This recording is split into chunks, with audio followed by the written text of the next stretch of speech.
Minister, can I ask you, Sure. what threshold of abuse, neglect and child deaths will compel the federal government to act? How many deaths?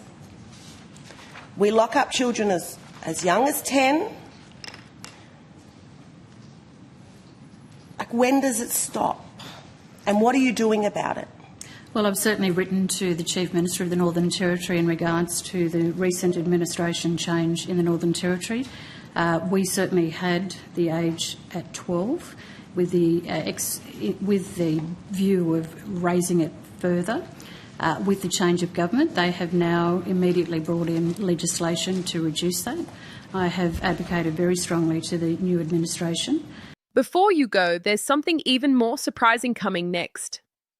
The next clip reveals what they didn't want Australians to notice, and it's already changing the political landscape. Stay with me. Make sure you're subscribed. Against that proposal. Thank you. What are you doing federally? Besides writing a letter to Senator Thorpe, are you going to show any leadership and say that everybody needs to follow? I'm still asking my question. May I answer the question? I was asked what are we doing federally, and Senator Thorpe will not let me finish. I was asked the question, what are we doing federally? I'd like to respond. Respond. But I hadn't finished, so you be the umpire here. Go on. It's my job. It's your job. Go for it. Senator McCarthy, Minister, please answer the question, and when you're finished, so Senator what's the question, Thorpe may ask Chair? the next question. What's the question, Chair? You asked the question. Yeah, what's the question? What is the? It's not my job to repeat your questions. Don't be ridiculous.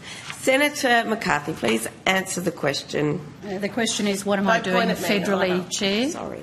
If that assists the committee. In terms of federally, this is why, as I took on the role of Minister for Indigenous Australians, is to try and call senators together in terms of closing the gap so that we can, in a united way, achieve that process, especially around the Justice Policy Partnership. I have met with the co-chairs of each of the policy partnership areas. I know that the Coalition of Peaks sees this as absolute priority. A lot of meetings and letters. Where's the action? Our babies are dying. Our babies are dying. Do you want to hear my answer? Why ask? Why ask? If you don't want to hear the answer, why ask? Our kids are why dying. ask? Our kids are if you dying, don't want to hear the answer. Our kids are dying. Senator Thorpe, you're wasting your time on we've got a lot to get through. But all I'm hearing is I'm going to this meeting, I'm writing this letter. Senator Thorpe, where is the action from the Minister for Indigenous Australians on stopping our babies from dying in the system? Thank you. Otherwise, I have a point of order before me. There's a point. I suspend the proceedings. Please stop.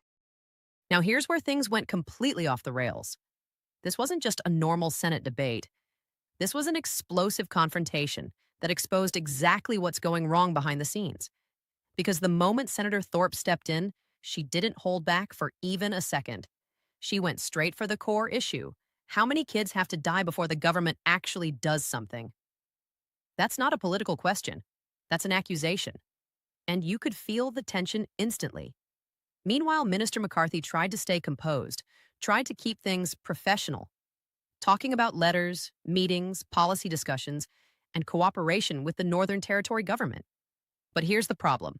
None of that answers the urgency of children suffering right now. And Thorpe wasn't having it. She kept pushing harder and harder, cutting through every single political response with one simple demand. Where is the action? Not plans, not conversations, not promises. Action. And that's when everything started to fall apart. Because instead of giving a clear, direct answer, the exchange turned into interruptions, back and forth shouting, and total confusion. The chair had to step in multiple times just to maintain order. But even that didn't work. At one point, it wasn't even clear who was in control of the room anymore.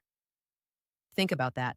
A Senate hearing, meant to address serious national issues, turning into a shouting match where no one can even finish a sentence.